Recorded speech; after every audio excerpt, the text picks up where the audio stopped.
नमस्कार महाराष्ट्राच्या जिवंत हृदयाच्या सळसळत्या रक्ताच्या भावी अधिकारी कर्मचाऱ्यांनो, कसे आहात सगळे? वनरक्षक भरती 24 शिफ्ट मध्ये वेगवेगळ्या परीक्षा झाल्या होत्या.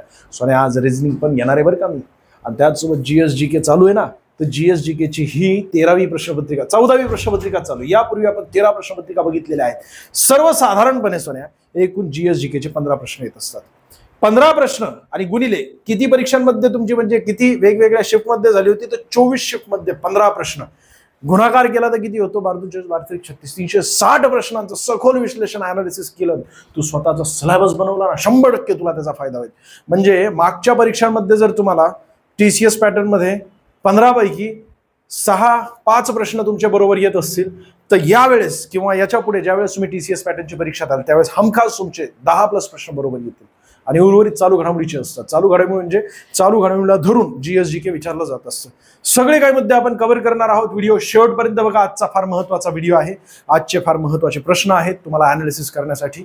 बघा, आजची प्रश्नपत्रिका आहे 14वी आणि त्यातील पहिला प्रश्न, पहिले अँग्लो मराठा युद्ध हे सुरतच्या तहाने सुरू झाले आणि टिंबटिंबच्या तहाने संपले. मुळात हे युद्ध का सुरू झालं होतं त्यामागची पार्श्वभूमी समजून घेणं गरजेचं आहे. मुळात तुला सोन्या कलिंग युद्धापासून आजपर्यंत जेवढे युद्ध झाले होते, आजपर्यंत म्हणजे युद्धजन्य परिस्थिती सध्या सुरू झालेली आहे. युद्ध होऊ शकतो, भारत पाकिस्तान युद्ध म्हणजे हे युद्ध, त्यासोबत इतिहासातील सर्व युद्ध, आपल्याला कारण, त्याच्या मागची पार्श्वभूमी, त्याचा परिणाम, त्यातील महत्वाच्या तारखा, त्यातील महत्वाचे नेते, या संपूर्ण बाबती आपल्याला कळणं गरजेचं आहे. आणि त्यासाठी आपण आपल्या बॅच मध्ये ते सगळं काही युद्ध आणि युद्धासंबंधित माहिती घेणार आहोत. याचं योग्य उत्तर काय? सालवाईचा तह. मुळात हे युद्ध केव्हा सुरू झालं होतं? तर 1775 ला सुरू झालं होतं. 1775. अँग्लो म्हणजेच कोण असतात? इंग्रज असतात आणि मराठा यांच्यामध्ये. तुम्हाला माहिती असेल 1761 मध्ये तिसरं पानिपतचं युद्ध झालं होतं. आणि ते तिसरं पानिपतचं युद्ध कोणामध्ये झालं होतं? तर अहमद शाह अब्दाली आणि मराठा यांच्यामध्ये. मराठ्यांना मोठ्या प्रमाणात नुकसान झालं होतं. त्यानंतर मग पुढचे पेशवे झाले होते माधवराव, त्यानंतर नारायणराव झाले. नारायणराव यांच्या मृत्यूनंतर रघुनाथराव हे पेशवे झाले होते. आणि बारभाईचा तह, नेमका बारभाईचं कारस्थान, हे सगळं काही तुम्हाला माहिती असायला पाहिजे. म्हणजे पेशवाई काळ याबाबत आपल्याला माहिती घ्यायची, ते आपण बॅच मध्ये घेणार आहोत. आत्ता सांगायचं म्हणलं, तू म्हणशील सोन्या की एक प्रश्न संपूर्ण माहिती सांग, तर या प्रश्नासंबंधित मला कमीत कमी 15-20 मिनिटं बोलावं लागेल. म्हणजे एका प्रश्नासाठी 15-20 मिनिटं म्हटलं तर किती मोठ्या प्रमाणात व्हिडिओ होऊन जाईल. पण तरी सुद्धा भरपूर माहिती आणलेली युद्धाबाबत आपल्याला आपल्या युट्यूब चॅनलवर आपण एक संपूर्ण व्हिडिओ सुद्धा बनवून घेऊया. वाटलं असं तुम्ही म्हटलात तर तेही आपण कव्हर करूया. याचं योग्य उत्तर काय? तर सालवाईचा तह. एकूण 3 युद्ध झाले होते या ठिकाणी दिसतात बघा. हे सगळे काय आपल्याला युद्ध कंप्लीट करायचे आहेत, पार कलिंग युद्धापासून ते कारगिल युद्धापर्यंत. आताचं लेटेस्ट आहे ना, भले ते 1999 मध्ये झालं होतं, परंतु तरी सुद्धा ते लेटेस्ट युद्ध आहे.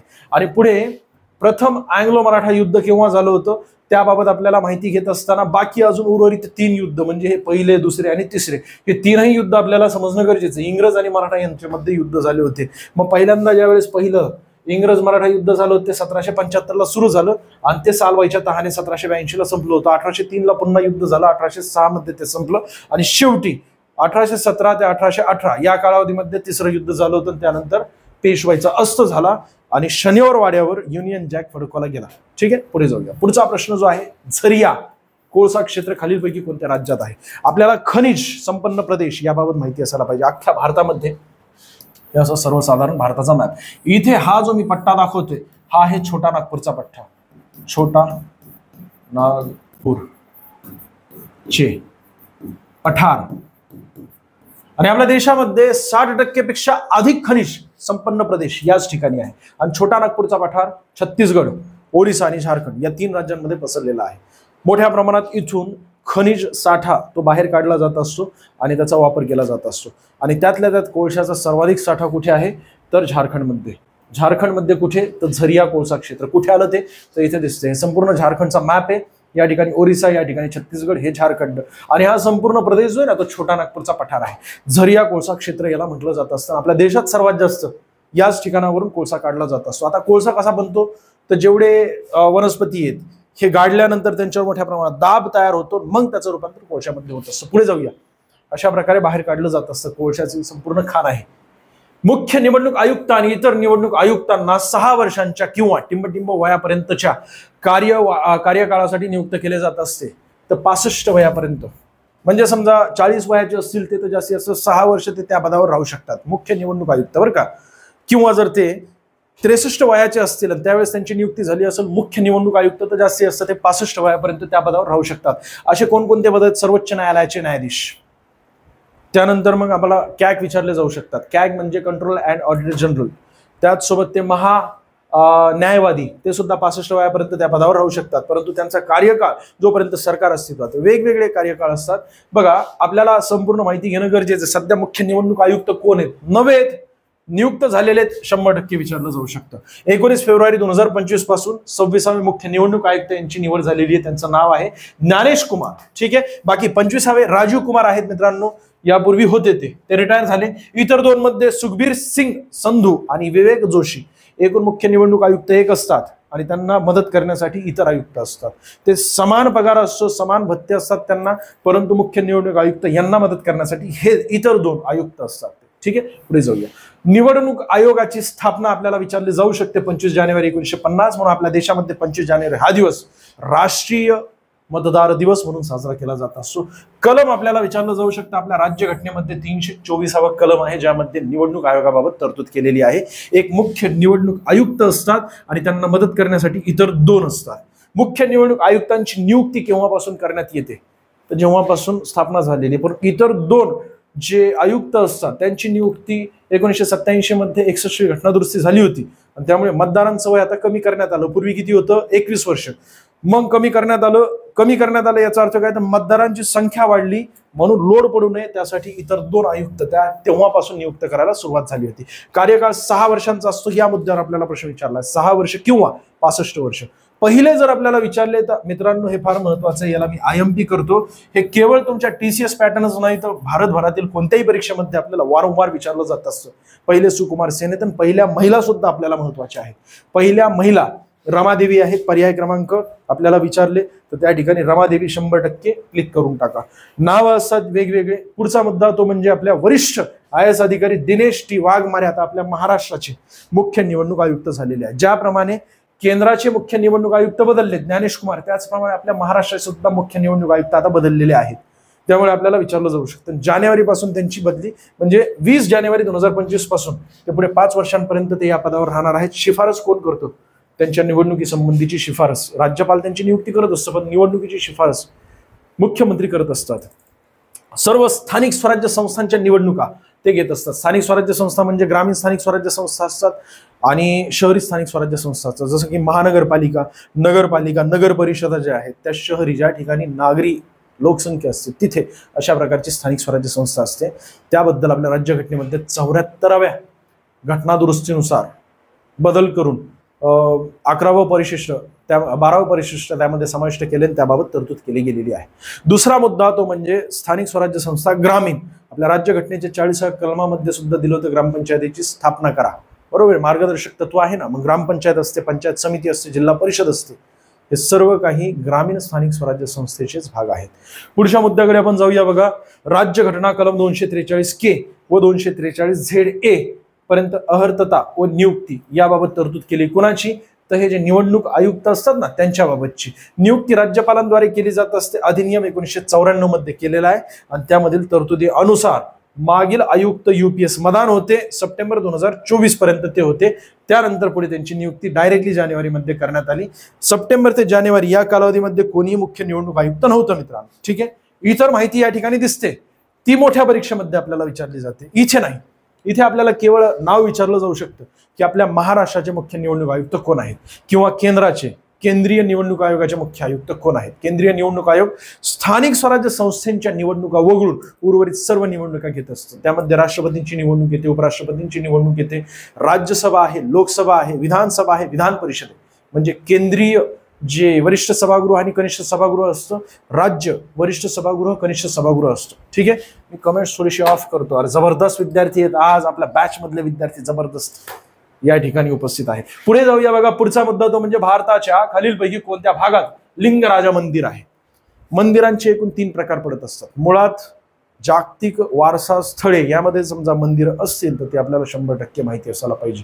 त्या व्यतिरिक्त सुद्धा मंदिरं काही महत्वाची आहेत ज्यांना अजून दर्जा मिळालेला नाही, परंतु आगामी काळात मिळू शकतो. जागतिक वारसा स्थळाचा दर्जा युनेस्को म्हणजे United nation educational scientific cultural organisation, ज्याची स्थापना 1965 मध्ये झाली, ते त्यांच्याद्वारे जागतिक वारसा स्थळे निश्चित केली जात असतात, म्हणजे त्यांना संरक्षण प्रदान केलं जात असतं आंतरराष्ट्रीय स्तरावर.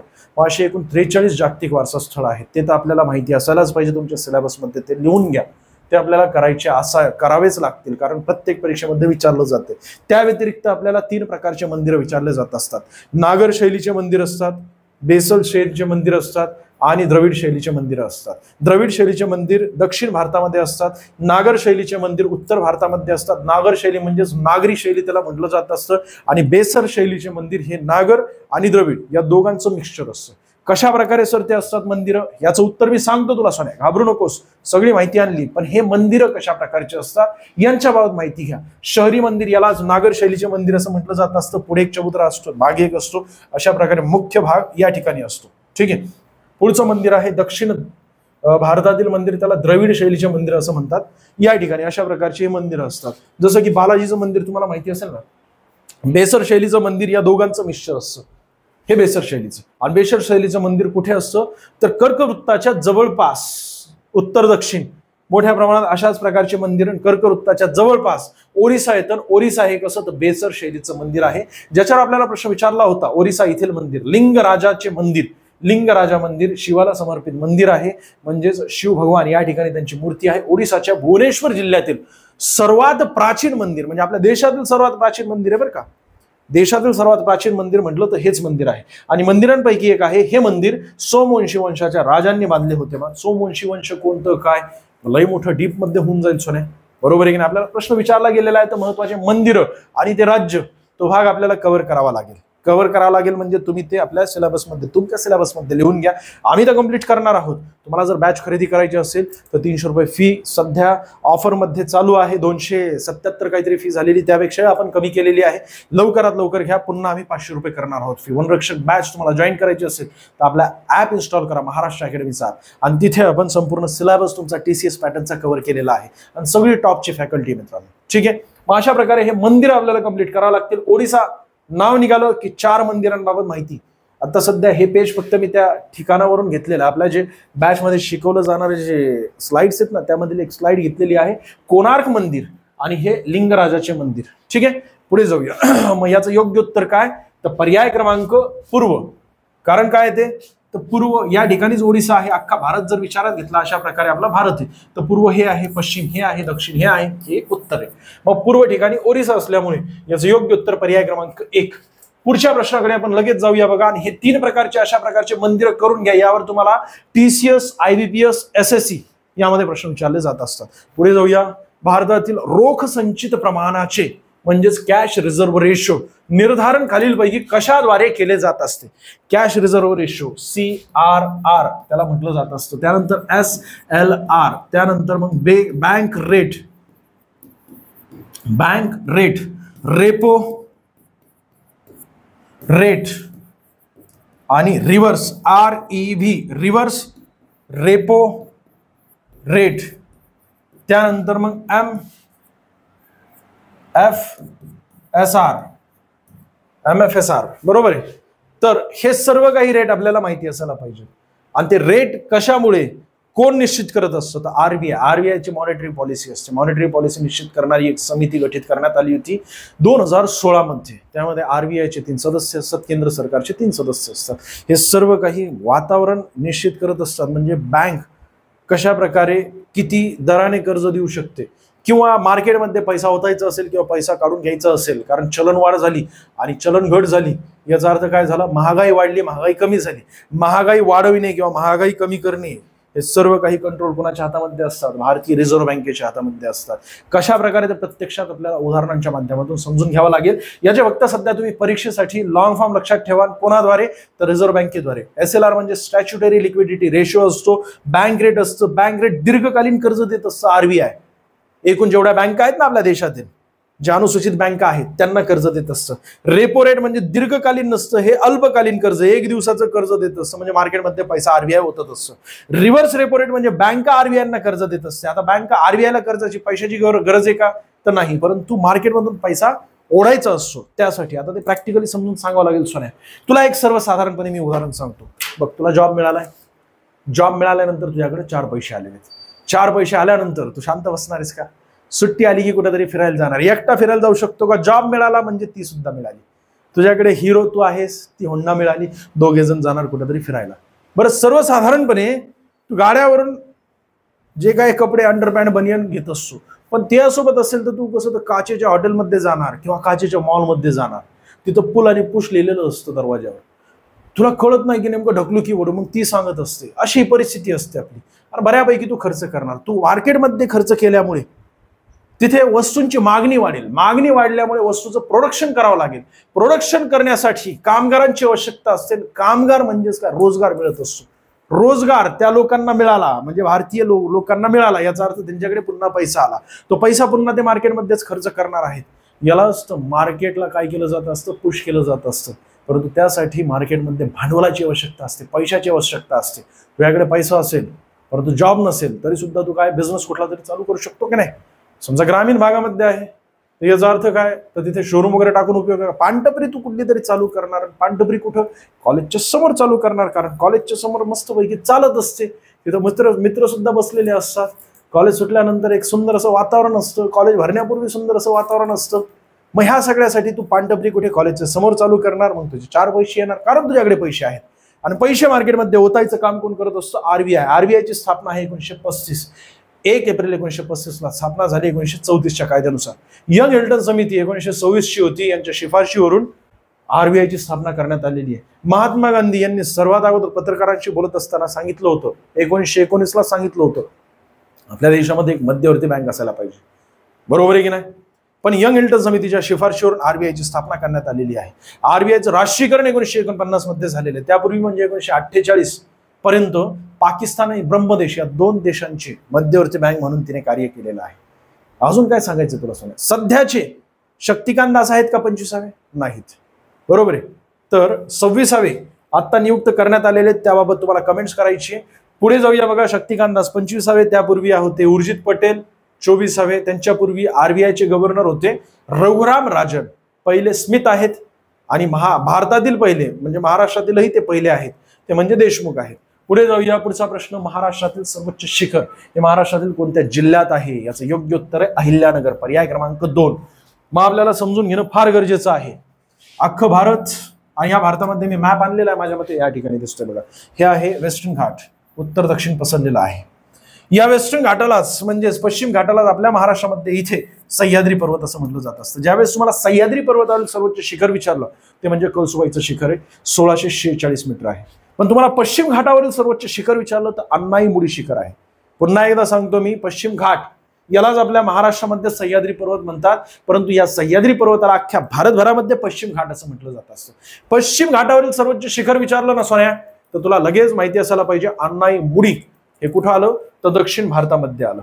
आणि सह्याद्री पर्वतावरील सर्वोच्च शिखर जर तुम्हाला विचारलं तर तुम्हाला माहिती असायला पाहिजे कळसुबाईचं शिखर, जे की आपल्या महाराष्ट्रातील सर्वोच्च स्थान आहे.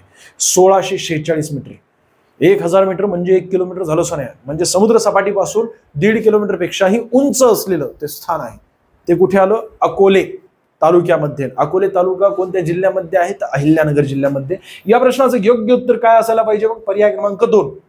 त्या व्यतिरिक्त आपल्याला सर्वोच्च शिखर कशा प्रकारे लक्षात ठेवायची आहेत तर कळसुबाई, साल्हेर, महाबळेश्वर, हरिश्चंद्रगड, सप्तशृंगीगड आणि तोरणागड. ठीक आहे. समजा एखादी लय दिवसापासून तू बघतोय, वर्ष झालेले बघतोय तू नुसता, ती तुला बघून भावच द्यायना, आणि मग एक दिवशी तू तिच्याकडे बघितलं, तिने चुकून तुझ्याकडे बघितलं, तिच्या मनात काहीतरी जोक आलं आणि ती चुकून हसली, तुला काय वाटलं की ती माझ्याकडे बघून हसली, तर तू पण कसा हसत असतो की नाही दिवसभर. मग तू हसतो किंवा कसा मी हसतो यावरून आपण शॉर्ट मेथड बनवू शकतो. कसा मी हसतो, बरोबर आहे ना? त्यावरून तू लक्षात ठेवू शकतो. सर्वोच्च शिखर 1646, 1564 साल्हेर आहे. त्यानंतर महाबळेश्वर 1438 आहे. हरिश्चंद्रगड 1424, सप्तशृंगीगड जे की नाशिकमध्ये 1416 मीटर आणि तोरणा 1404. पुन्हा एकदा मी सांगतो, साल्हेर आणि सप्तशृंगीगड हे दोन्ही नाशिकमध्ये आहेत. कळसुबाई, हरिश्चंद्रगड हे दोन्हीही अहिल्यानगरमध्ये आहेत. साताऱ्यामध्ये असलेलं सर्वोच्च शिखर जिथून कृष्णा नदी उगम पावत असते ते म्हणजे महाबळेश्वर. तोरणा कुठे आलं? पुण्यामध्ये आलं. हे महत्वाचे जिल्ह्यानुसार सुद्धा लक्षात ठेवा, उंचीनुसार सुद्धा लक्षात ठेवा आणि नावानुसार सुद्धा लक्षात ठेवा. पुढे जाऊया बघा. वेगवेगळे जे पर्वत रांग आहेत त्यावरील सर्वोच्च शिखर आपल्याला विचारलं जात असतं. सुरुवातीला आपण हिमालयाबाबत माहिती घेऊया. हिमालयावरील सर्वोच्च शिखर माउंट एव्हरेस्ट आहे, पण आपल्या देशात आहे का ते नाही. चायनामध्ये आहे, सॉरी चायना नाही, नेपाळमध्ये आहे. त्यानंतर हिमालयावरील आपल्या देशातील सर्वोच्च शिखर, पण ते स्थान किंवा हा पट्टा जो आहे हा आपल्या भारतात नाहीये, म्हणजे आपल्या हद्दीमध्ये आहे पण तिथे आपण जाऊ शकत नाही.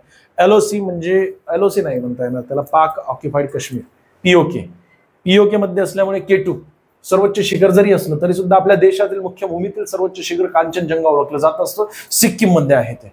मग त्यानंतर मग तुम्हाला धूपगड बाबत विचारलं तर ते या ठिकाणी बघा, धूपगड 1350 मीटर आहे. हे सातपुडा पर्वतावरील सर्वोच्च शिखर आहे. गुरु शिखर 1722 मीटर अरवली पर्वतावरील सर्वोच्च शिखर आहे. वेगवेगळे शिखर त्यानुसार तुम्हाला दिलेले. तुम्हाला जर विचारलं लक्षद्वीप मधील सर्वोच्च शिखर कोणतं आहे तर नार्चो 752 मीटर आहे. आणि अंदमान निकोबार द्वीप समूहातील सर्वोच्च शिखर जर तुम्हाला विचारलं तर सँडल पीक आहे. सँडल पीकची उंची 738 हे महत्वाचे तुम्ही लक्षात ठेवा. दोडा बेट्टा हे निलगिरी पर्वतावरील सर्वोच्च शिखर आहे. निलगिरी पर्वतालाच इलायची पर्वत म्हणून ओळखलं जात असतं. निलगिरी पर्वत हे केरळ आणि तमिळनाडू यांच्या सीमेवर आहे ते, ठीक आहे. आणि एक मात्र असा पर्वत आहे ज्यावरून इलायचीचं उत्पादन घेतलं जात असतं. अख्ख्या भारतामध्ये तिथूनच इलायची खरेदी केली जात असते. पुढे जाऊया. खालीलपैकी कोणत्या संविधानिक सुधारणा अधिनियमाद्वारे मूलभूत हक्कांच्या यादीतून मालमत्तेचा हक्क काढून घेण्यात आलेला आहे? याचं योग्य उत्तर आहे 44वी घटनादुरुस्ती. 42व्या घटनादुरुस्ती त्याला आपण मिनी कॉन्स्टिट्यूशन असं म्हटलं जातो. 42व्या घटनादुरुस्ती काँग्रेसच्या कालावधीमध्ये झाली होती, म्हणजे इंदिरा गांधी यांच्या कालावधीमध्ये झाली होती. त्यांनी काही महत्वाच्या दुरुस्त्या केल्या होत्या, त्या पुन्हा कॅन्सल करण्यात आल्या 44व्या घटनादुरुस्तीनुसार. आणि संपत्तीचा जो अधिकार आहे आपल्या राज्यघटनेतील, एकूण स्वातंत्र्याचे अधिकार दिलेत 19 या कलमामध्ये 7 प्रकारचे होते. त्यापैकी संपत्तीचा अर्जित करण्याचा जो अधिकार होता आपल्याला स्वातंत्र्य आहे, परंतु ते आपल्याकडून काढून घेण्यात आलं. आणि त्याचसोबत 31व्या कलमामध्ये स्वातंत्र्याचा 31व्या कलमामध्ये मूलभूत अधिकार दिला होता आपला संपत्ती अर्जित करणे, तो सुद्धा काढून घेण्यात आला. आता आपल्याला कायदेशीर अधिकार आहे 301 कलमामध्ये याबाबत तरतूद केलेली आहे, ठीक आहे. संपत्तीचा अधिकार 44व्या घटनादुरुस्तीनुसार 1978 मध्ये ही 44व्या घटनादुरुस्ती झाली होती. कोणाच्या कालावधीत झाली होती?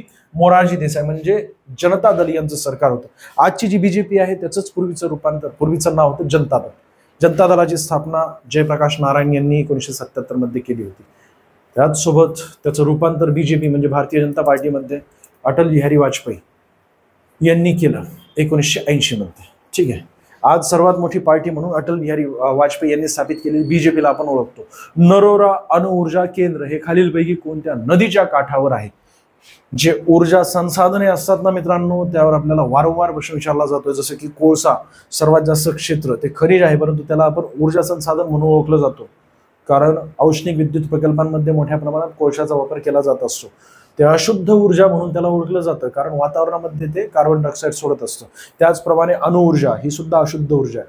अणु वातावरणामध्ये सोडल्यानंतर त्याचं विघटन अनेक वर्षांपर्यंत होत नाही आणि ते हानिकारक आहे शरीरासाठी.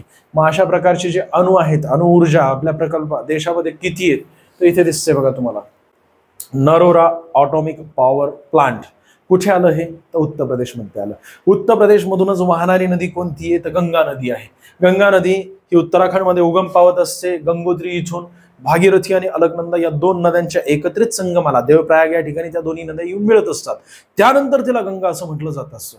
उत्तराखंड पासून मग ती UP मध्ये प्रवेश करते. UP मध्ये ज्यावेळेस ती प्रवेश करते तर UPच्याच किनाऱ्याला नरोरा या नदीच्या किनाऱ्याला नरोरा ऑटॉमिक पॉवर प्लांट आहे. आणि हे ऑटॉमिक पॉवर प्लांट म्हणजेच त्याला अणुऊर्जा प्रकल्प असं म्हटलं जात असतं. मग ती पुढे नदी प्रवेश करते बिहारमध्ये. बिहार नंतर ती झारखंड आणि मग पश्चिम बंगाल, म्हणजे एकूण 5 राज्यांमधून वाहणारी ही जी नदी आहे गंगा नदी आपल्या देशातील सर्वात लांब नदी आहे. आणि सर्वात जास्त लोकसंख्या ज्या नदीच्या खोऱ्यामध्ये राहते आपल्या देशातील ती म्हणजे गंगा नदी. 40% लोकसंख्या एकूण या गंगा नदीच्या खोऱ्यामध्ये राहते, कारण अतिशय सुपीक प्रदेश असतो. आणि म्हणून यावर आपल्याला प्रश्न विचारला जातो. तर हे याचं योग्य उत्तर काय? पर्याय क्रमांक 4. बाकी गंडक नदी ही सुद्धा गंगा नदीची उपनदी. झेलम नदी ही उत्तरेची नदी आहे. झेलम नदी म्हणजेच काय तर सिंधू नदीची प्रमुख उपनदी आहे. झेलम, चिनाब, रावी आणि सतलज अशा एकूण 5 नद्या आहेत तिच्या उपनद्या. झेलम, चिनाब, रावी, सतलज. सतलजची उपनदी बियास. बियासला अलेक्झांडर पार करू शकला नव्हता. ऐतिहासिक पार्श्वभूमी आहे बियासची. सिंधू नदी सध्या मोठ्या प्रमाणात चर्चेमध्ये आहे, कारण आपण जो पाणी वाटप करार होता ना 1965चा पाकिस्तान सोबत केला होता तो रद्द केलेला आहे. रद्द केल्यामुळे सध्या सिंधू नदी फार मोठ्या प्रमाणात चर्चेमध्ये. कशाही प्रकारे तुम्हाला 100% TCS पॅटर्नमध्ये प्रश्न विचारला जाईल. तुमच्या येणाऱ्या सर्व परीक्षांमध्ये सिंधू नदीवर येईल प्रश्न. एकूण लांबी 2828 किलोमीटर आहे. सिंधू नदी यावरून आपल्या देशाला नाव मिळालेलं आहे हिंदुस्तान, कारण उच्चार पोर्तुगीज सिंधूचा हिंदू असा करायचे. सिंधू नदीचं उगम मानसरोवराच्या पूर्वेला झालेला आहे. सिंधू नदीचं उगम मानसरोवराच्या पश्चिमेला, चुकून पूर्वेला बोललो, पश्चिमेला झालेले. सिंधू नदी ही सरळ उत्तरेला वाहत जाते. लडाख या केवळ एका केंद्रशासित प्रदेशामध्ये सिंधू नदी प्रवेश करत असते. प्रवेश केल्यानंतर सर्वात खोल अशी खिंड तयार करते. जगातील सर्वात खोल खिंड लडाखमध्ये तिने तयार केलेली आहे. मग नंगा पर्वताला वळसा घालून ती पाकिस्तानामध्ये प्रवेश करत असते. उत्तरेकडून काबुल नदी येते. काबुल नदी ही एक सिंधू नदीची उपनदी आहे, प्रमुख नदी आहे. त्यानंतर आपल्या देशामध्ये उगम पावणाऱ्या वेगवेगळ्या नद्यांमध्ये झेलम, चिनाब, रावी, सतलज नदी आपल्या देशात उगम पावत नाही, पण आपल्या देशाची प्रमुख नदी आहे ती. सतलज नदी उगम पावते मानसरोवरावर, जिथून सिंधू नदी उगम पावत असते. आता सगळं काय सोनं तुला मॅपच्या माध्यमातून समजून सांगावं लागेल. नदीवर प्रश्न आला की लगेच मी मॅप घेऊन येत असतो. ज्या मुद्द्यावर प्रश्न आलेला आहे लगेच मॅपशी संबंधित असेल तर ती माहिती लगेच मॅपमध्ये मी टिपून घेऊन येत असतो. अन्यथा त्याच्याशी संबंधित असलेले इमेजेसच्या माध्यमातून तुमच्या समोर आणायचा मी प्रयत्न करत असतो. व्हिडिओ आवडत असेल ना तर लाईक करा. आपल्या या सिरीज बाबत जास्तीत जास्त विद्यार्थ्यांना शेअर करा आणि तुमच्या ज्या काही प्रतिक्रिया आहेत त्या कमेंट्स करा. व्हिडिओ आवडत असेल त्या प्रकारे कमेंट्स करा, किंवा माझ्याकडून काय चुकत असेल त्याही कमेंट्स करा. काय अडचण नाहीये, प्रत्येक कमेंट्स मी स्वतः बघत असतो. पुढे जाऊया. बघा याचं योग्य उत्तर काय, तर पर्याय क्रमांक 4 गंगा नदी 2525 किलोमीटर वाहत असते. गंगा नदीला वेगवेगळ्या नावाने ओळखलं जात असतं. सुरुवातीला तिला अलकनंदा म्हटलं जात असतं. भागीरथी येऊन मिळाल्यानंतर तिला गंगा असं म्हटलं जात असतं. पश्चिम बंगालमध्ये ज्यावेळेस ती प्रवेश करत असते ना त्यावेळेस तिला अजून वेगवेगळं नाव आहे. तिथले स्थानिक लोक त्या नदीला वेगळे नावं दिलेली आहे, ती तुम्हाला कमेंट्स करायची. आणि मग त्यानंतर ती बांगलादेशमध्ये प्रवेश केला की तिला पद्मा असं म्हटलं जात असतं. उत्तरेकडून जमुना नदी येऊन मिळत असते बांगलादेशमध्ये, त्यानंतर तिला मेघना असं म्हटलं जात असतं. जगातील सर्वात मोठा त्रिभुज प्रदेश तयार करणारी नदी कोणती, तर गंगा नदी आहे. दुसरं म्हणजे गंगा आणि यमुना या दोन्ही नद्यांच्या एकूण ते जे हे असतं ना दोआब, म्हणजे दोन नद्यांच्या दरम्यानच्या प्रदेशाला दोआब असं म्हटलं जात असतं. पाण्याची उपलब्धता जास्त असते, कारण ही एक नदी यांच्या दोन्हींच्या मधला प्रदेश असल्यामुळे पाण्याची उपलब्धता जास्त असते. त्यामुळे लोकसंख्या मोठ्या प्रमाणात त्या ठिकाणी एकवटलेली असते. आणि यमुना आणि गंगा या दोन्ही नद्यांच्या दोआबाला सर्वात मोठा दोआब आहे. सर्वात जास्त लोकसंख्या जगातील त्याच ठिकाणी राहते. पुढे जाऊया. फार जास्त डीपमध्ये घेतलं की असं कन्फ्युज होत असतं. राजस्थानामध्ये एक ऑटोमिक पॉवर प्लांट आहे. त्यानंतर गुजरातमध्ये एक आहे, त्याचं नाव काय तर काकरापार ऑटोमिक पॉवर प्लांट आहे. आपल्या महाराष्ट्रामध्ये तारापूर ऑटोमिक पॉवर प्लांट म्हणजेच काय अणुऊर्जा प्रकल्प आपल्या देशातील पहिला प्रकल्प आहे बरं का, एशियातील पहिला प्रकल्प आहे. आणि हा कुठे तर बोईसार महाराष्ट्र या ठिकाणी आहे. मग नंतर कर्नाटकमध्ये कैगा जनरेटिंग स्टेशन हे एक ऑटोमिक पॉवर प्लांट आहे. हे वेगवेगळे आता चालू करण्यात आलेले. त्याच्याच पुढे या ठिकाणी आंध्र प्रदेशमध्ये 2 आहेत, युपी मध्ये 1 आहे. तर तुम्हाला युपीवर या ठिकाणी प्रश्न विचारला होता. ठीक आहे, पुढे जाऊया. पुढचा मुद्दा तो म्हणजे खालीलपैकी कोणत्या वर्षी पुणा, सातारा आणि महाराष्ट्रातील इतर शहरांमध्ये परमहंस मंडळीची स्थापना करण्यात आली होती. वेगवेगळ्या प्रबोधन घडविणाऱ्या संस्था असतात मित्रांनो. सुशिक्षित वर्ग तत्कालीन जो होता त्यांना ह्या रूढी, चालीरीती, परंपरा यांचा फार राग यायचा, चुकीच्या होत्या. आणि आपण आगगोरी त्या रूढी, चालीरीती, परंपरा त्याला फॉलो करत होत्या. त्याच्या मागची कारणं माहीत नव्हती. त्यामुळे बुद्धी प्रामाण्यवाद हा शब्द पुढे आणला. ज्यांनी आणला ते म्हणजे राजाराम मोहन रॉय यांनी ब्राह्मण समाजाची स्थापना केली. 1828 मध्ये त्यांच्या प्रयत्नाने सती प्रथा समूळ नष्ट झाली बंगाल प्रांतात, आणि पुढे मग 1930 मध्ये मुंबई प्रांतात, आणि मग हळूहळू अख्ख्या भारतभरामध्ये सती प्रथा समूळ नष्ट झाली. पुढचे व्यक्ती आहेत परमहंस सभा ज्यांनी स्थापित केली ते म्हणजे आत्माराम पांडुरंग तर्खडकर. आत्माराम पांडुरंग तर्खडकर यांनी परमहंस सभेची स्थापना 1849 मध्ये मुंबई या ठिकाणी केली होती. याचं योग्य उत्तर काय 1849. त्याच्या पुढे मग प्रार्थना समाज 1867 मध्ये स्थापित झालेली आहे. 1867 मध्ये ज्यांनी स्थापित केली त्यामध्ये आहेत तर्खडकर बंधू. मग आत्माराम पांडुरंग तर्खडकर आहेत, दादोबा पांडुरंग तर्खडकर आहेत, भास्करराव पांडुरंग तर्खडकर, हे तीनही बंधू. त्यांच्यासोबत जे व्यक्ती पुढचे आहेत ते महत्वाचे व्यक्ती, ते म्हणजे न्यायमूर्ती रानडे आणि भांडारकर, असे 5 लोक एकत्रित आले. सुशिक्षित वर्ग होता तत्कालीन, आणि त्यांनी मिळून प्रबोधन घडवायचा प्रयत्न केला. प्रबोधन म्हणजे काय तर आता तेही समजून सांगावं लागेल सोन्या. प्रबोधन म्हणजे काय असतं, तर वडाच्या झाडाखाली जाऊन बसू नको. तुला लहानपणापासून तुझी आजी म्हणते, तुझे आजोबा म्हणतायत, आणि तू त्या ठिकाणी रात्री समजा वडाच्या झाडाखाली जाऊन बसला, दिवसा बस ना. अरे थंड वातावरण असतं, वडाच्या झाडाखाली ते दगड ठेवलेलं असतो, त्याला भगवा कलर दिलेला असतो, आणि त्या ठिकाणी हळदी कुंकू वाहिलेलं असतं, फुलं बिलं ठेवलेलं असतात, आणि तू त्या ठिकाणी डोकं आपटत असतो की तिचा मिस कॉल यावा, माझं स्टेटस बघावं, हा असा विषय असतो तुझा. तर दगडाकडे तू काय करत असतो, रिक्वेस्ट करत असतो. आणि दुसरं म्हणजे रात्री जाऊन बसू नको, नाही तर त्या दगडाच्या खाली म्हणजे त्या झाडाच्या फांदीवर तुला कोण दिसणार आहे, हडुळीन दिसणार आहे, असं तुझ्या आजी आजोबांनी किंवा आपल्या पूर्वीच्या लोकांनी सांगितलेलं आहे.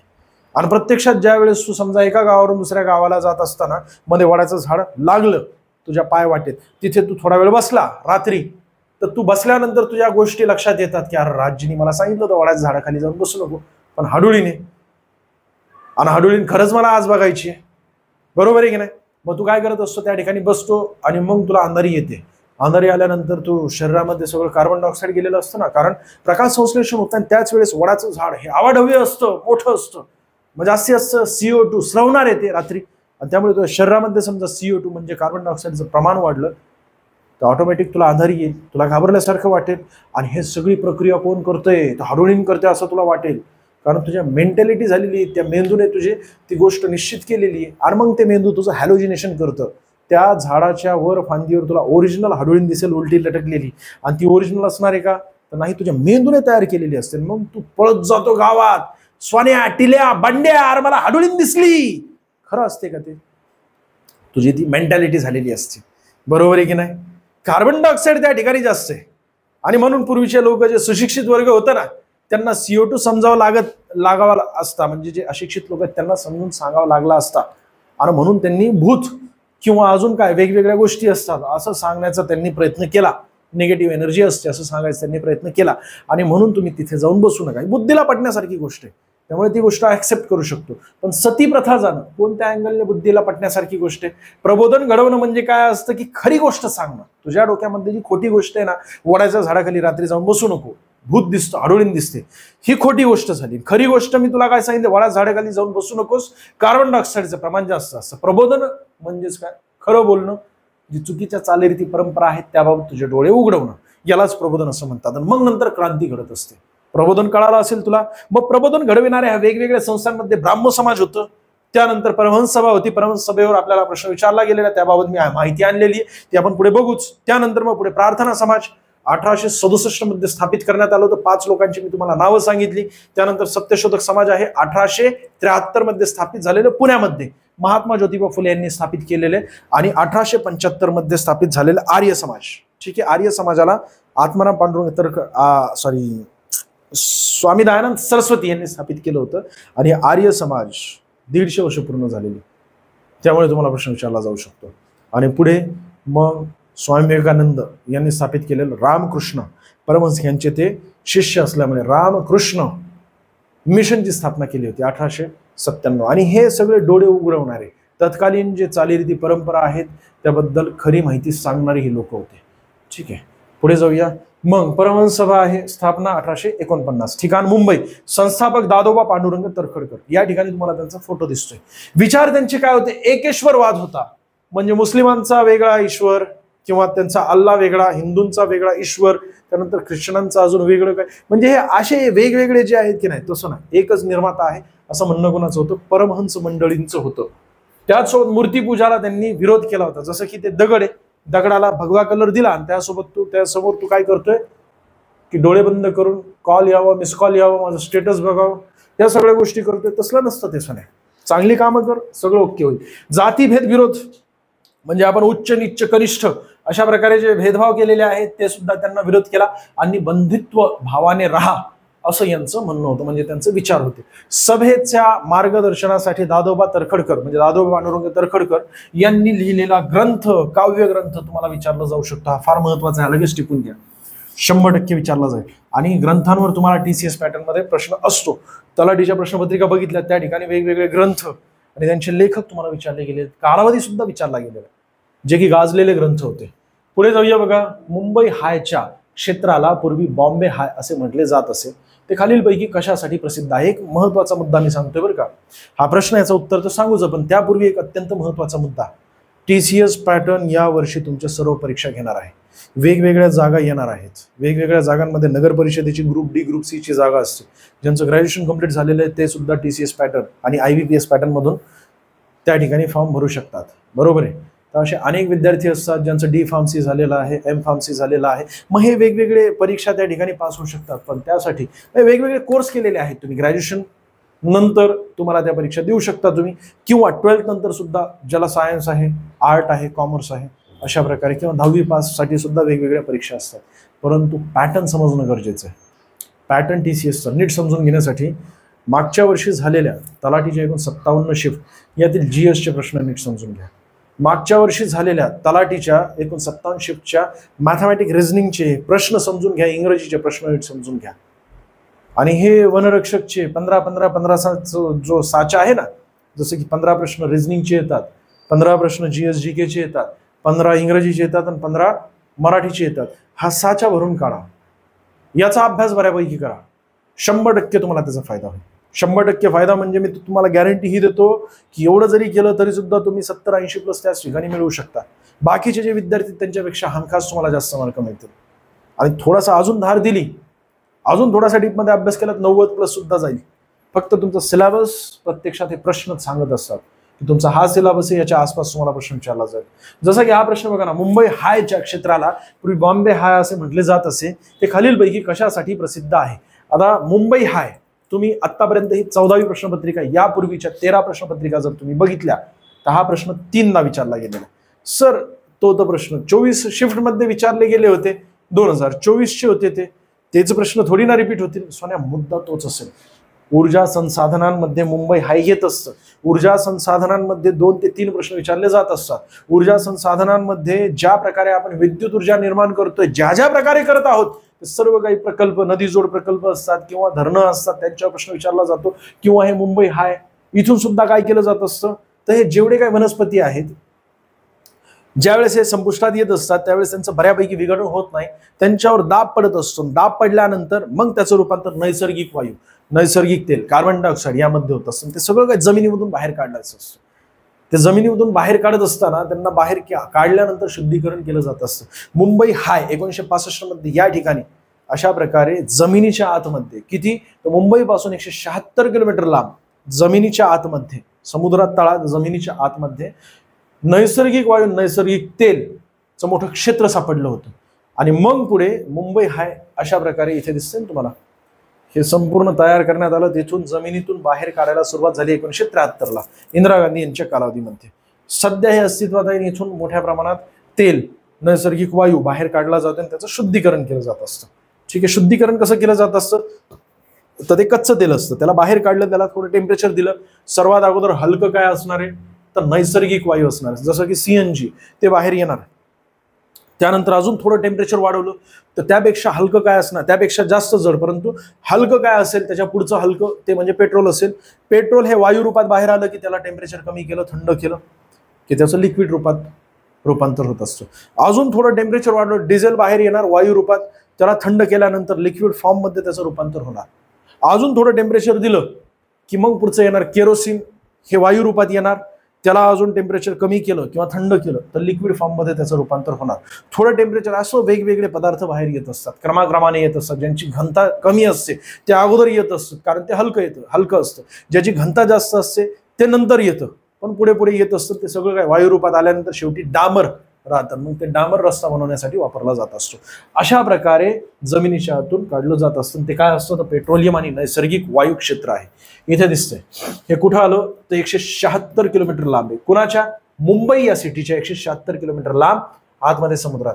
याचं शोध 1965 मध्ये लागला होता, परंतु प्रत्यक्षात इंदिरा गांधी यांच्या कालावधीमध्ये म्हणजे 1973 पासून इथून उत्खनन करून जमिनीच्या आतून ऑइल बाहेर काढायला सुरुवात झाली. याला मुंबई हाय असं म्हटलं जात असतं.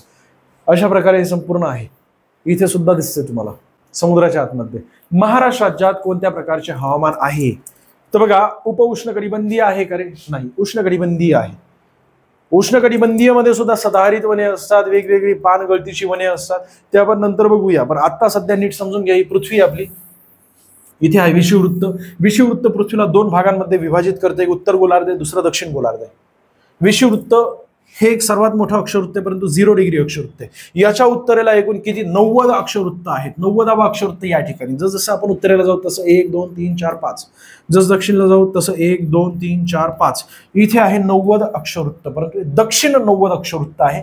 याचा अर्थ काय, तर हे दक्षिण ध्रुव, हे उत्तर ध्रुव, दोन भागांमध्ये विषुववृत्ताने विभागलं गेलेलं आहे. विषुववृत्ताच्या साईडलाच ते म्हणजे पृथ्वी फिरत असते ना, तर पृथ्वी फिरत असताना सूर्याच्या अतिशय समोर किंवा पॅरल हे विषुववृत्त असतं, वर्षभर असतं, पॅरल असतं, समोरासमोर असतं, जास्तीत जास्त टेम्परेचर या ठिकाणी असतं. आणि सूर्यकिरणे जास्तीत जास्त कुठपर्यंत जातात, लंबरूप असतात. ती म्हणजे इथे आहे कर्कवृत्त आणि इथे आहे मकर.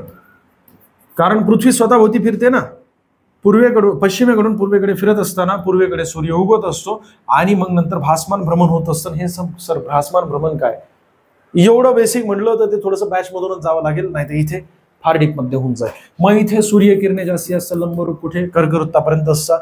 इथे सूर्यकिरणे जास्तीत जास्त लंबरूप मकरवृत्तापर्यंत असतात. कर्कवृत्ताला लंबरूप असतात सूर्यकिरणे. ती तुम्हाला विचारली जाऊ शकतात. ती म्हणजे सर नेमका प्रश्न काय विचारलाय, तुम्ही शिकवताय काय. सोने हा जो पट्टा आहे ना, याला उष्णकटिबंधीय पट्टा असं म्हटलं जात असतं. याच्या वरचा पट्टा जो आहे ना, तिरकी किरणे जिथपर्यंत पडत असतात ते म्हणजे 66.5 डिग्री. हा जो पट्टा आहे, इथला सुद्धा पट्टा, याला समशीतोष्ण कटिबंध असं म्हटलं जात असतं. समशीतोष्ण कटिबंध असं म्हटलं जात असतं. आणि हा जो पट्टा दिसतो याला ध्रुवीय पट्टा असं म्हटलं जात असतं. इथे ध्रुवीय हवामान असतं, अतिशय थंड असतं. इथे समशीतोष्ण हवामान असतं. आणि या पट्ट्यामध्ये संपूर्ण हा जो पट्टा दिसतोय इथे उष्णकटिबंधीय हवामान असतं. उष्णकटिबंधीय हवामान म्हणजेच काय, तर विषुववृत्तीय मान्सून हवामान. पर्याय क्रमांक 2 आपला महाराष्ट्र या ठिकाणी दिसतोय तुम्हाला. कारण आपला भारत कुठे, तर उत्तर गोलार्धात आहे, पूर्व गोलार्धात आहे. उत्तर पूर्व गोलार्धामध्ये असल्यामुळे महाराष्ट्राच्या उत्तरेला कर्कवृत्त जात असतं. महाराष्ट्राच्या उत्तरेला कर्कवृत्त जातं. याचा अर्थ काय, तर कर्कवृत्ताच्या दक्षिणेला आपला महाराष्ट्र आहे. कर्कवृत्ताच्या दक्षिणेला असल्यामुळे भासमान भ्रमण आपल्याला पॅरलल सूर्यकिरणे मिळत असतात. सध्या प्रखर उष्णता आहे आपल्या महाराष्ट्रामध्ये. त्याचं कारण काय, तर हेच पॅरलल किरणे आहेत. कर्कवृत्ताच्या दक्षिणेला आपला महाराष्ट्र आहे. म्हणून आपल्या महाराष्ट्रामध्ये कशा प्रकारची उष्णकटिबंधीय हवामान आपल्या महाराष्ट्रात दिसत असतं. उष्णकटिबंधीय हवामानालाच विषुववृत्तीय मान्सून हवामान असं म्हटलं जात असतं. आपल्या महाराष्ट्रामध्ये 3 ऋतू आहेत मित्रांनो, उन्हाळा, पावसाळा, हिवाळा. हे तुम्हाला सर्वांना माहिती आहे ना. त्याचं कारण असते हाच मी आता तुम्हाला हा पट्टा समजून सांगितला. उष्णकटिबंधीय 23.5 डिग्री, 23.5 डिग्री याला कर्कवृत्त म्हणतात, याला मकरवृत्त म्हणतात. आणि या पट्ट्यामध्ये भासमान भ्रमण सूर्याचं होत असतं. म्हणजे सूर्याचे लंबरूप किरणे इथेच पडत असतात. त्याच्यावर तिरकी किरणे इथपर्यंत जात असतात, इथपर्यंत जात असतात. आणि या तिरक्या किरणांना 66.5 डिग्री उत्तर, 66.5 डिग्री दक्षिण या पट्ट्यामध्ये पावसाचं प्रमाण कमी असतं, परंतु हवेचा दाब जास्त असतो. या पट्ट्यामध्ये हवेचा दाब अतिशय कमी असतो आणि म्हणून पावसाचं प्रमाण जास्त असतं. परंतु काही ठिकाणी पाऊस पडत नाही, कारण पर्वत आडवत असतात. आणि याच्या उत्तरेला शीतकटिबंध, याच्या दक्षिणेला शीतकटिबंध. इथे पावसाचं प्रमाण अतिशय कमी असतं, बर्फवृष्टी होत असते. आणि त्यानुसार ते हवामानाचे वेगवेगळे पट्टे तयार झालेले आहेत. पुढे जाऊया. आणि त्याच्या पुढे अजून ते जेट हवामान, पूर्वीय वारे, ग्रहीय वारे, तुला लई पश्चिम वारे, पूर्वीय वारे, ग्रहीय वारे काय असतात ते समजून घ्यावं लागणार आहे. राजाराम मोहन रॉय यांनी 1828 मध्ये ब्राह्मो सभेची स्थापना केली होती. त्याचं पुढे रूपांतर ब्राह्मो समाजामध्ये करण्यात आलं. आणि ते केव्हा, 1829 मध्ये. ह्याच 1829 मध्ये स्थापित झाले, म्हणजे 1828 मध्ये स्थापित झालेल्या ब्राह्मो सभेच्या प्रयत्नानेच सती प्रथा आपल्या देशामधून नष्ट करण्यात आलेली आहे. सती प्रथा साठी कायदा 1829 मध्ये करण्यात आला होता, परंतु कोणत्या गव्हर्नर जनरल ऑफ इंडियाच्या कालावधीमध्ये, लॉर्ड बेंटिंग पहिले गव्हर्नर जनरल ऑफ इंडिया आहेत. ते पूर्वी गव्हर्नर जनरल ऑफ बंगाल होते. 1833च्या कायद्यानुसार गव्हर्नर जनरल ऑफ इंडिया ते झाले. पुढे जाऊया. पुढचा मुद्दा, याचं योग्य उत्तर काय, पर्याय क्रमांक 3. खालीलपैकी कोणता पूर्वांचल टेकडीचा भाग आहे. पूर्वांचल टेकडी आपल्याला म्हटलं तर मिश्मी टेकड्या. सर आम्हाला प्रत्यक्षात दाखवा. या ठिकाणी दिसतं मिश्मी टेकड्या. कुठे आलं, मिश्मी टेकड्या. हे जे मिश्मी टेकड्या आहेत ना, या मिश्मी टेकड्याचं सर्वोच्च स्थान ते म्हणजे नामच्या बरोबर पर्वत. आणि या नामच्या बरोबर पर्वताला वळसा घालून आपल्या देशामध्ये ब्रह्मपुत्रा नदी प्रवेश करत असते. आता लक्षपूर्वक बघा, ह्या एकूण 3 रेंज आहेत, 2 आणि 3. तशा म्हटलं तर 4 आहेत, परंतु आपण 3 प्रमुख धरूया. आणि ह्याच हिमालयाच्या 3 रेंजा दक्षिणेला वळत असतात. इथे म्यानमार आहे, म्यानमारलाच ब्रह्मदेश असं म्हटलं जात असतं. इथे मग गारो खासी जयंतिया, ह्या सुद्धा ह्या टेकड्या हिमालयाचाच भाग आहे. आपल्या देशामध्ये हवामान कशा प्रकारचे नैऋत्य मोसमी वारे येत असतात, इथे आढळून इथे पाऊस पडत असतो, म्हणून नद्यांना पाणी, इथल्या वरच्या नद्यांना मोठ्या प्रमाणात पाणी आहे. दुसरं म्हणजे बर्फ वितळून नद्या तयार होत असतात. इथपर्यंत आलं असेल लक्षात तुमच्या. आता हिमालयाला उत्तर दक्षिण सुद्धा विचार घेतला जात असतो, म्हणजे बृहद हिमालय, त्यानंतर लघु हिमालय, त्यानंतर पीर पंजाल रेंज. त्याचसोबत हिमालयाला पश्चिम ते पूर्व असं सुद्धा विभागलं गेलेलं आहे, म्हणजे सिंधू नदी आणि सतलज नदी यांच्या दरम्यानच्या प्रदेशाला काश्मीर हिमालय असं म्हटलं जात असतं. काश्मीर हिमालय, यालाच पंजाब हिमालय सुद्धा म्हटलं जात असतं. मग सतलज नदी काली नदी यांच्या दरम्यानच्या प्रदेशाला कुमायू हिमालय असं म्हटलं जात असतं. काली नदी आणि तिस्ता नदी यांच्या दरम्यानच्या प्रदेशाला नेपाळ हिमालय, नेपाळ हिमालय सर्वोच्च हिमालय आहे. तिस्ता नदी आणि ब्रह्मपुत्रा नदी यांच्या दरम्यानच्या प्रदेशाला, ब्रह्मपुत्रा नदी आपल्या महाराष्ट्र, आपल्या देशात प्रवेश करते ना अरुणाचल प्रदेशमध्ये, मग याला पूर्वांचल म्हणतात. आणि पूर्वांचल याचं योग्य उत्तर आहे मिश्मी टेकड्या. ठीक आहे. बाकी झास्कर रांग या ठिकाणी काश्मीर, काराकोरम काश्मीर हिमालयातच येते. माळवा पठार याचा संबंधच नाही, या ठिकाणी येतं, ते मध्य प्रदेशमध्ये येतं. ठीक आहे. पर्याय क्रमांक 4 या प्रश्नाचं योग्य उत्तर आहे. मग हे वेगवेगळे इमेजेस थोडंसं ब्लर दिसते, पण क्लिअरली आपल्याला घ्यावं लागेल समजून नीट. पुढे जाऊया. पुढचा मुद्दा तो म्हणजे हे सुद्धा महत्वाचं आहे बरं का, पतकाई बूम. त्यानंतर नागा हिल्स, नागालँडमध्ये मिझो हिल्स, मिझोराममध्ये आहे गारो खासी जैंत्या. हे जे नैऋत्य मोसमी वारे येतात इथे येऊन धडकत असतात, आणि हे तीनही पर्वत रांगा ते मेघालयमध्ये आहेत. आणि या गारो खासी जैंत्या, जैंत्या थोडासा असे एल शेप मध्ये, उलटा एल, म्हणून इथे अडवलं जातं. तर मग इथे हा संपूर्ण पट्टा अतिशय जास्त पावसाचा आहे, आणि यालाच मोहसिन राम असं म्हटलं जात असतं. चेरापुंजी सुद्धा इथेच आहे. पुढे जाऊया. पुढचा मुद्दा तो म्हणजे पेंच व्याघ्र प्रकल्प खालीलपैकी कोणत्या राज्यात आहे. तुम्हाला प्रत्यक्षात त्या ठिकाणी जाऊन काम करायचं, याचा अर्थ तुम्हाला माहिती असायला पाहिजे आपल्या महाराष्ट्रात एकूण किती व्याघ्र प्रकल्प आहेत, भारतभरामध्ये किती आहेत. भारतभरामध्ये सध्या 58 व्याघ्र प्रकल्प आहेत. 58वा माधव हा एमपी मध्ये. आपल्या देशात सर्वात जास्त व्याघ्र प्रकल्पांची संख्या एमपी मध्ये आहे, एकूण 9. आपल्या महाराष्ट्रात 6 व्याघ्र प्रकल्प आहेत. 6 व्याघ्र प्रकल्पांपैकी पेंच व्याघ्र प्रकल्प नागपूर, पर्याय क्रमांक 4 याचं योग्य उत्तर. पेंच नदी उत्तर दक्षिण अशा प्रकारे वाहत असते.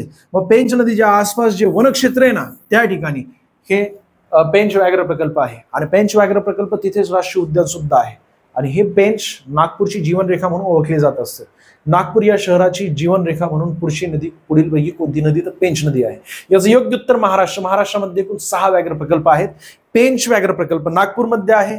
अंधारी व्याघ्र प्रकल्प तुम्हाला विचारलं तर ते सह्याद्री या ठिकाणी आहे. कुठे, तर ते दक्षिणेला एकूण 4 जिल्ह्यांमध्ये पसरलेलं आहे. मेळघाट व्याघ्र प्रकल्प तुम्हाला विचारलं तर ते आहे अमरावती जिल्ह्यामध्ये. तुम्हाला समजा ताडोबा व्याघ्र प्रकल्प विचारलं तर ते चंद्रपूर या ठिकाणी. नवेगाव व्याघ्र प्रकल्प गोंदिया या ठिकाणी आहे. ठीक आहे. आणि वर्ध्यामध्ये एक व्याघ्र प्रकल्प आहे, बोर व्याघ्र प्रकल्प, वर्धा आणि नागपूर या दोन्ही जिल्ह्यांमध्ये पसरलेलं ते व्याघ्र प्रकल्प. बाकी अजून बघा या ठिकाणी संपूर्ण माहिती दिसते तुम्हाला. क्षेत्रफळाने सर्वात मोठं मेळघाट व्याघ्र प्रकल्प आहे अमरावतीमध्ये, एकूण 4 जिल्ह्यांमध्ये पसरलेलं. मगाशी तुम्हाला सांगितलं होतं ना सह्याद्री व्याघ्र प्रकल्प, मग ते सातारा, सांगली, कोल्हापूर आणि रत्नागिरी. ठीक आहे. पुढे जाऊया. 2011 जनगणनेनुसार भारताचे लिंग गुणोत्तर किती आहे. तुम्हाला 2011चीच जनगणना महत्वाची आहे. जनगणनेची सुरुवात 1872 मध्ये लॉर्ड मेयो यांच्या कालावधीमध्ये झाली होती. त्याच्यापूर्वी the poverty and unBritish rule in India हा ग्रंथ दादाभाई नौरोजी यांनी लिहिला. त्यामध्ये राष्ट्रीय उत्पन्न, त्याचसोबत पर कॅपिटा इन्कम म्हणजे प्रत्येकाची इन्कम त्यामध्ये त्या ग्रंथात नमूद केली होती. तो ग्रंथ लंडनमध्ये प्रकाशित केला होता. मग लंडनचे जे लोक आहेत की नाही, म्हणजे पार्लमेंटमध्ये बसलेले विरोधी नेते जे आहेत, त्यांनी विचारलं की बाबा हा ग्रंथ एवढा सुंदररित्या लिहिलेला आहे, दादाभाई नौरोजी यांनी जी आकडेवारी मांडलेली आहे त्यावरून एक गोष्ट निष्पन्न होते की त्यांनी लोकसंख्या अंदाजित त्या ठिकाणी मांडलेली. आपण का बरं अजूनपर्यंत मोजली नाही लोकसंख्या. म्हणून आपल्या देशाची लोकसंख्या म्हणजे भारतावर आपण राज्य करतोय ना, तर भारताची लोकसंख्या किती आहे एकूण ती आपण मोजणं गरजेचं आहे. आणि मग लंडनमधून आदेश आला राणीचा, आणि म्हणून लॉर्ड मेयो यांनी लोकसंख्या मोजली 1872 मध्ये. पहिल्यांदा 1872 मध्ये आपल्या देशात जनगणना झाली, त्यालाच लोकसंख्या मोजणी असं म्हटलं जात असतं.